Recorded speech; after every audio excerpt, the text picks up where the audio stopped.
अस्सलाम वालेकुम नाज़रीन। प्रोग्राम तवाना पाकिस्तान शायगान के साथ में मैं हूं आपका होस्ट डॉक्टर आमिर महमूद। नाज़रीन, हम एक ख़ूबसूरत से शहर, हिली एरिया, पुरफ़ज़ा मकाम एबटाबाद के अंदर मौजूद हैं और आज हमारे जो प्रोग्राम का मौजू है वो है जिल्द के ऊपर जो सोजिश हो जाती है और सोजिश के नतीजे में होने वाले जो दाग धब्बे पड़ जाते हैं उसको हम टेक्निकली PIH या पोस्ट इन्फ्लेमेटरी हाइपर पिगमेंटेशन कहते हैं। बड़ा मुश्किल सा वर्ड है आप लोगों के लिए।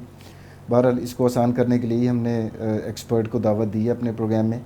और आज जो हमारे मेहमान हैं वो माहिर अमराज़ जिल्द हैं जिन्हें हम कंसल्टेंट डर्माटोलॉजिस्ट कहते हैं, डॉक्टर सज्जाद अहमद, जो कि प्रैक्टिस कर रहे हैं Esthetica skin laser and aesthetic clinic पे।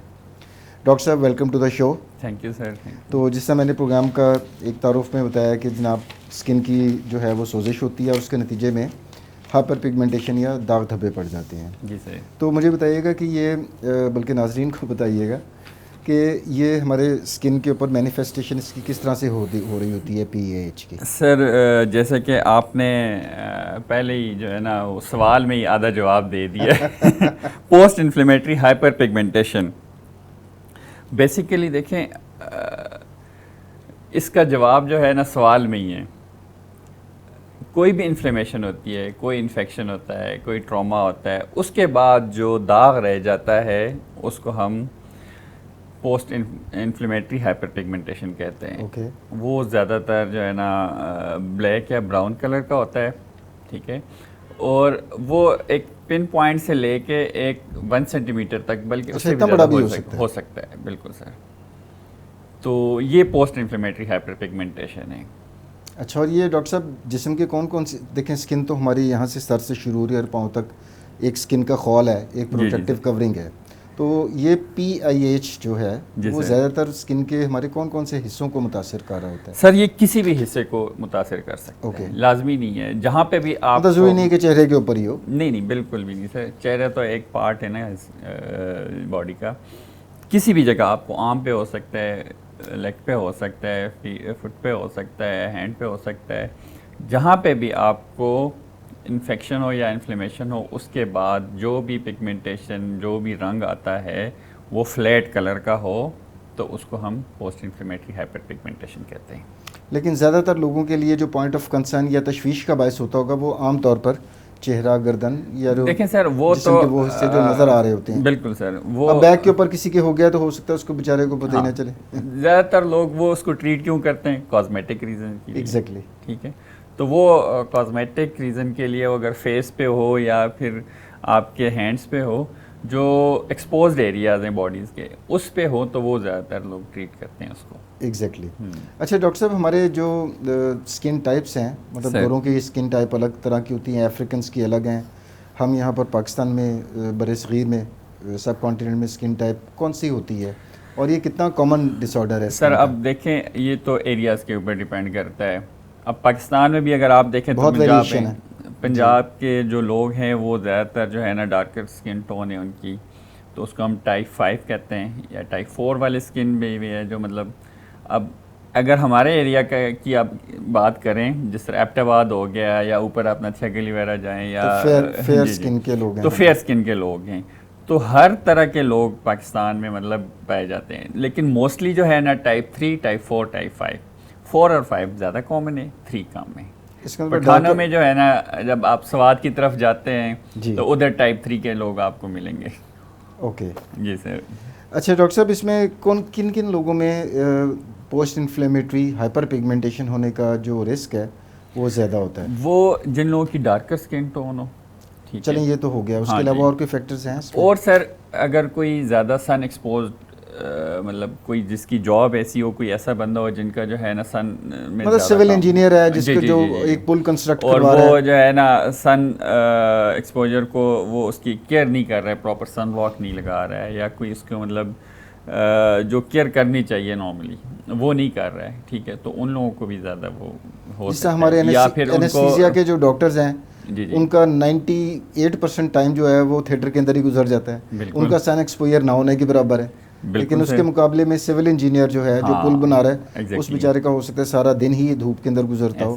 तो इसके अंदर फिर वो लोग भी हैं सर जो, अब सिविल इंजीनियर की बात आपने की ना, तो उनको ज़्यादा ट्रॉमास वगैरह भी हो सकते हैं, मतलब कोई कंस्ट्रक्शन हो रही है उनके ऊपर कोई Occupational चीज़ हो hazards रही है, आ हाँ गए ना जी, वो तो, हाँ जी। ऑक्यूपेशनल, जी, तो वो मतलब किसी को भी हो सकती है, उसके इस पे डिपेंड करता है कि वो क्या करता है और कितना एक्सपोजर कितना है, ट्रॉमास को कितना एक्सपोजर है, सन को कितना एक्सपोज है, तो ये किसी को भी हो अच्छा सकते डॉक्टर साहब, हैं। ये स्किन के जो दाग धब्बे जिनके ऊपर आज हम गुफ्तगू कर रहे हैं, इसमें जो हमारे माहौलियाती जो अवामिल हैं वो, और सर। हमारा जो लाइफस्टाइल है वो किस तरह इसको ट्रिगर कर रहा होता है या इम्पेक्ट कर रहा होता है?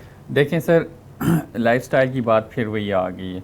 अगर आपको कोई ट्रॉमा होता है फॉर एग्ज़ाम्पल, ठीक है, और आप उसके ऊपर मतलब कोई चीज़ नहीं लगा रहे हैं, या आप किसी डर्मेटोलॉजिस्ट से या स्किन स्पेशलिस्ट से आप कंसल्ट नहीं कर रहे हैं और आप धूप में चले गए, ठीक है, तो वो 100% उसको PIH हो गई होगा। क्यों? क्योंकि उसने कोई जो है ना, जो उसके लिए प्रोटेक्टिव कवर नहीं दिया कुछ हुआ भी उसको। नहीं किया उसने। ओके। जी जी। तो और जो एनवायरनमेंट है डॉक्टर साहब, जिस तरह हमारा मौसम को ही अगर आप देखें तो सर आप अगर यहाँ मौसम पर की बात एक्सट्रीम करें, जी इंटेंस जी, सर्दी होती है एबटाबाद में, और जैकबाबाद और सिब्बी में आप देखें तो एक्सट्रीम गर्मी होती है। Exactly. इसका भी कोई असर होता है डॉक्टर बिल्कुल साहब? सर, और जो हीट पोल्यूशन वेव्स जो होती हैं, हाँ जी, जिस तरह सर अब लाहौर आ गया है, कराची आ गया है, अब वो मोस्ट पॉपुलेटेड एरियाज हैं, तो पॉपुलेशन वहाँ पे ज़्यादा है, और polluted area, sorry, most polluted areas हैं, तो वहाँ पे जो है ना, अगर किसी को कोई ट्रॉमा वगैरह होता है या कोई इस तरह, तो बजाय इसके वो एबटाबाद में हो, उसको जो है ना वहाँ पे PIH ज़्यादा होगा।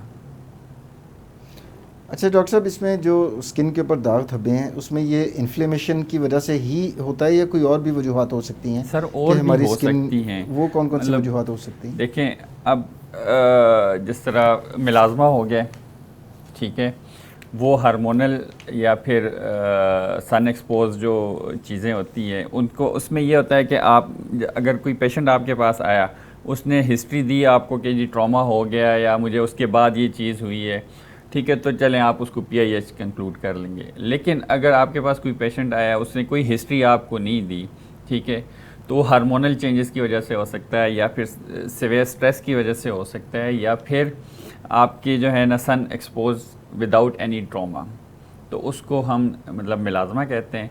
या फिर आपके पास कोई इस तरह का पेशेंट आता है जैसे पोस्ट एरिथीमा, मतलब पोस्ट इन्फेक्शन एरिथीमा हो गया उसको, जिस तरह एक्नी के बाद आपको जो है ना फ्लैट रेड कलर की, वो बिल्कुल। पिंक कलर की या रेड कलर की Discoloration सी होती है। डिस्कलरेशन हो हाँ जाती जी। है, तो वो भी हो सकता है।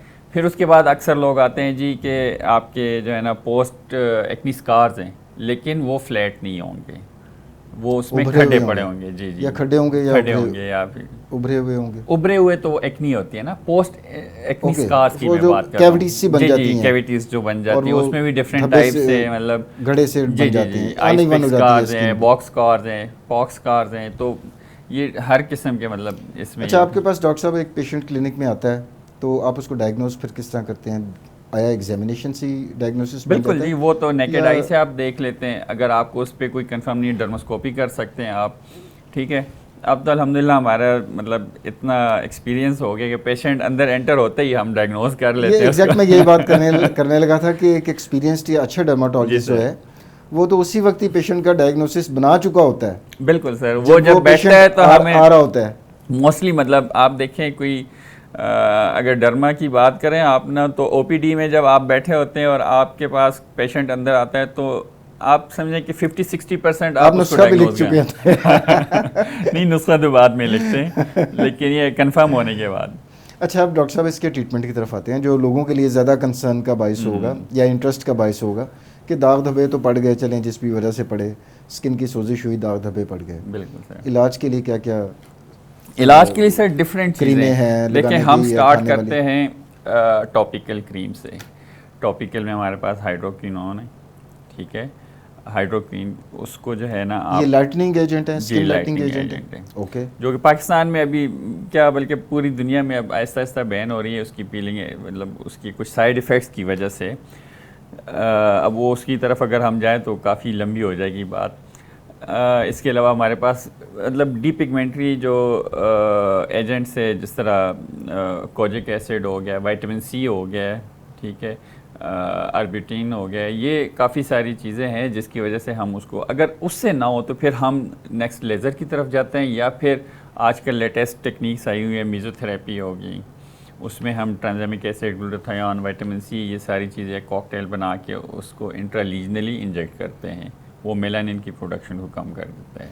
और वो बारीक से सुई के जरिए इंजेक्शन लगाया जाता है उस जगह के ऊपर? जी जी जी जी। ठीक है। और उसमें डॉक्टर साहब उसको सुन भी करते हैं जगह को, या डायरेक्ट? जी, पहले सुन करते हैं उसको, एनेस्थीसिया मतलब लोकल एनेस्थेटिक लगा लेते हैं उसमें। अच्छा डॉक्टर साहब, अब उसमें हम देखें कि ये जो तरीका इलाज आपने बताया कि लगाने वाली क्रीमें भी हमारे पास मौजूद हैं, स्किन लाइटिंग एजेंट्स जिसको हम कहते हैं, और अगर उससे काम ना बने तो फिर लेज़र की तरफ क्यू स्विच हमारे पास, उसके बाद फिर उससे भी काम ना बने तो मेसोथेरेपी की ऑप्शन। जी जी, मेसोथेरेपी। तो इसमें रिजल्ट्स कितनी क्विकली पेशेंट नोटिस कर सकते हैं? वो डिपेंड करता है सर, नोटिसेबल रिजल्ट्स। जी सर, डिपेंड करता है कि वो पिगमेंटेशन कितनी जो है ना, ओल्ड इंटेंसिटी है, कितनी इंटेंसिटी, तो वो भी है, लेकिन कितनी जो पुरानी है उसका पुरानी कितनी है। ओके।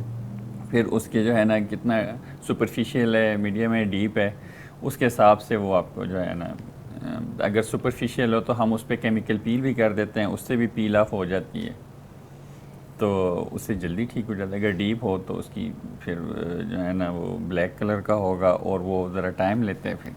अच्छा डॉक्टर साहब, ये जितने तरीका इलाज आपने बताए, लाइटिंग क्रीम्स हैं, जी सर, फिर उसमें लेज़र है, मेसोथेरेपी है, बिल्कुल सर, और चौथी कौन सी आपने बताई थी? Chemical peel. Chemical peel. जी जी, केमिकल पील्स पहले ही आ जाती है, मतलब आप उसके साथ भी करते हैं, लेकिन वो ज़्यादातर जो इफेक्टिव है वो सुपरफिशियल। इनके कोई ज़िमनी असरात या साइड इफ़ेक्ट्स तो नहीं होते इसमें से? साइड इफ़ेक्ट्स देखें सर, अगर आप मेडिसिन को सही तरीके से ना इस्तेमाल करें, मतलब अब फॉर एग्जांपल जो है ना, जो क्रीम है हाइड्रोक्विनोन, ये अगर आप दिन को लगाए ना तो उल्टा आपके जो पिगमेंटेशन है आपकी, उसको उल्टा ख़राब कर देती है, उसको मज़ीद जो है ना डार्कर बना देती है। ये बड़ा इंपॉर्टेंट पॉइंट आपने हाईलाइट किया है। और अगर आप रात को लगाएं और उसके हिसाब से आप स्किन के टाइप के हिसाब से डर्मेटोलॉजिस्ट आपको बता देता है कि इतनी देर के लिए लगाएं, और फिर उसके बाद वॉश कर लें और आहिस्ता आहिस्ता उसको स्किन के साथ यूज़ टू होने दें, ठीक है। तो अगर आप वो दिन को लगाएंगे तो वो उल्टा ख़राब कर देगी, लेकिन अगर रात को लगाएं और प्रॉपर जिस तरह आपको डॉक्टर ने बताया ऊपर, फिर उसके बाद दिन को अगर आपने सन ब्लॉक ना लगाया तब भी ख़राब होगी, तो proper medication according to prescription वो लाजमी है इसके लिए। तो डॉक्टर साहब, अगर रात को ही लगानी होती है हाइड्रोक्विनोन या स्किन लाइटिंग क्रीम्स जो हम लगाते हैं मुतासरा जगह के ऊपर, तो इसमें आमतौर पर कितनी ड्यूरेशन के लिए लगे रहना चाहिए? क्योंकि ऐसा भी हो सकता है ना कि पेशेंट सर रात को लगाए और ओवरनाइट सो जाए, तो उसमें कोई नुकसान तो नहीं है? उसमें हाइपर सेंसिटिविटी हो सकती है पेशेंट को, एलर्जी, लेकिन वो हम पेशेंट को समझाते हैं कि देखें ये आपने ये क्रीम है, ये आहिस्ता आहिस्ता आपने यूज़ टू करें, पहला वीक थोड़ी मिकदार से शुरू करें, बिल्कुल थोड़ी मिकदार से, और पहला वीक आपने 10 से 15 मिनट के लिए लगाना है, फिर अगला वीक आपने जो है ना 20 मिनट्स तक लगाना है, आहिस्ता आहिस्ता ग्रेजुअली बढ़ाते रहते हैं टाइम। तो आपकी स्किन के साथ जब यूज़ टू हो जाए तो फिर आप जो है ना, और उसके साथ सन ब्लॉक बहुत ज़रूरी है। मैं अक्सर लोगों को कहता हूँ, जब मेरे पास मिलाजमा या PIH के पेशेंट्स आते हैं, मैं कहता हूँ सन ब्लॉक आपके लिए इतना ज़रूरी है जितना एक मुसलमान पे जो है नमाज ज़रूरी है। तो सन ब्लॉक तो खैर है कि अल्ट्रावायलेट ए और बी जो रेज हैं वो डैमेज कर रही होती हैं। सन ब्लॉक वैसे भी ये नहीं है कि आपके क्लाउडी है मौसम, या फिर आप ज़्यादा एक्सपोजर नहीं है आपका, चलें यार वैसे ही मैं बाज़ार तक 5 मिनट के लिए जा रहा हूँ, तब भी आपने यूज़ करना है सन ब्लॉक, दिन को लाजमी है। यूवी लाइट्स तो खैर हर जगह पर हैं, इवन इन लाइट्स के अंदर बिल्कुल सर, नॉट नेसेसरी। अक्सर लोग हमें कहते हैं कि जी हम तो बाहर जाते ही नहीं है, लेकिन उनको भी ये सारा जो है ना फोटो सेंसिटिविटी हो रही होती है, तो ये चीज़ होती है सर। अच्छा डॉक्टर साहब, हमारे मुल्क में एक बहुत बड़ा अलमिया, सिर्फ आपकी स्पेशलिटी की बात नहीं कर रहा, जो भी एक्सपर्ट्स मेरे प्रोग्राम में आते हैं ना, तो एक कॉमन चीज़ ज़रूर, एक जो पाकिस्तान का बड़ा प्रॉब्लम है सेल्फ मेडिकेशन का। जी सर। कि लोगों को प्रॉब्लम होता है, बजाय से कि डॉक्टर के पास जाएं, या तो अपने टोटके लगाते हैं या फिर जाते हैं मेडिकल स्टोर के ऊपर कि जनाब इस चीज़ के लिए कोई मरहम, कोई क्रीम, उसके ऊपर आता हूँ सर मैं। तो उस ट्रेंड को आप इस मौजू की मुनासबत से कैसे देखते हैं? सर उसमें ये है ना कि मोस्टली जो लोग हैं वो अफोर्ड नहीं करते हैं किसी अच्छे क्लिनिक पे या किसी अच्छे डॉक्टर के पास जाने के लिए, या इवन जो है ना, जो आजकल एक और चीज़ भी है कि पाकिस्तानी कौम में ज़रा हमारी जो, हमें रिज़ल्ट्स क्विक चाहिए होते हैं, तो हमारे इवन जो कुछ मेडिकेटेड कंपनीज़ भी हैं वो लोग भी स्टेरॉइड क्रीम्स बना देती हैं जो मरकरी भी वाइटनिंग, डाल हाँ रहे जी, होते हैं, मरकरी भी डाल मरकरी रहे तो होते नहीं हैं। लेकिन स्टेरॉयड उसमें लाजमी डालते हैं। उससे ये होता है कि रिज़ल्ट तो एकदम आ जाता है, विद इन ए वीक या 10 डेज़, या इवन आपको जो है ना 2 वीक्स में या 3 वीक्स में आ जाता है रिज़ल्ट। लेकिन जब आप उसको जो है ना 2 मंथ्स बाद आप पेशेंट को बुलाते हैं वापस, देखते हैं तो पूरा स्टेरॉयड इंड्यूस्ड एरिदीमा हुआ होता है या रोसेशिया हुआ होता है।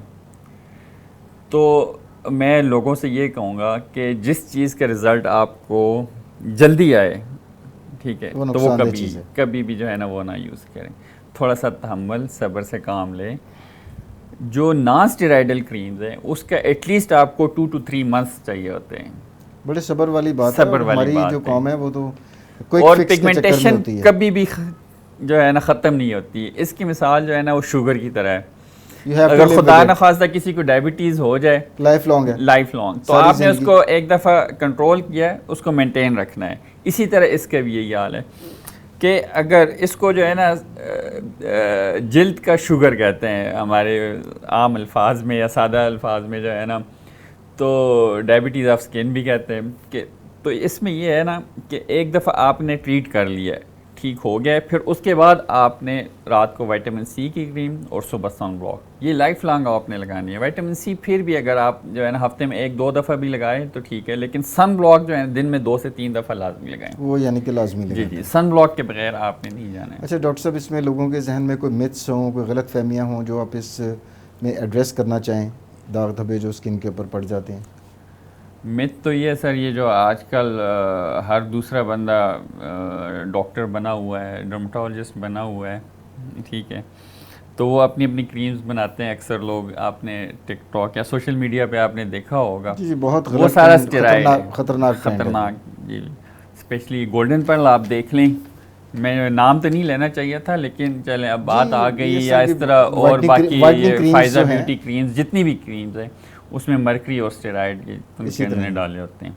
तो ये आपके लिए मिलाजमा खैर है, मिलाजमा के साथ आप रह भी लेते हैं, मिलाजमा का कोई मसला नहीं है, लेकिन इसके जो साइड इफ़ेक्ट्स हैं ना वो लाइफ लॉन्ग होते हैं। आपको वो उसकी स्किन थिनिंग हो जाती है, इवन फीमेल्स को जो है ना हर्सुटिज्म हो जाता है, मतलब हेयर्स आ जाते हैं फेस पे, और कुछ अरसे बाद जो है ना उस स्टेरॉइड्स के जितने भी साइड इफ़ेक्ट्स हैं वो आ जाते हैं उसमें। और स्किन डॉक्टर साहब अगर लॉन्ग टर्म यूज़ किया जाए इन सो कॉल्ड वाइटनिंग क्रीम्स को, मेरा ख्याल है एज ए डॉक्टर भी अगर मैं बात करूँ, आप मुझसे एग्री करेंगे, आप तो एक्सपर्ट हैं इस फील्ड के, कि there is no such thing which can whiten your skin.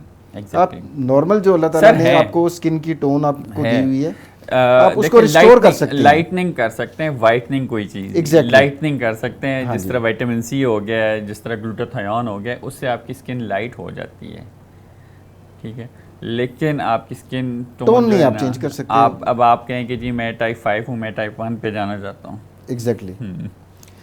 अच्छा डॉक्टर साहब, अब इसमें हम इस मौजू की मुनासबत से आपसे रिक्वेस्ट करेंगे कि आप ये जो जिल्द के दाग धब्बे हैं, इनसे प्रिवेंशन और इसके राइट इलाज के लिए आप हमारे व्यूअर्स को जो इस वक्त प्रोग्राम देख रहे हैं, आप क्या मैसेज देना चाहेंगे?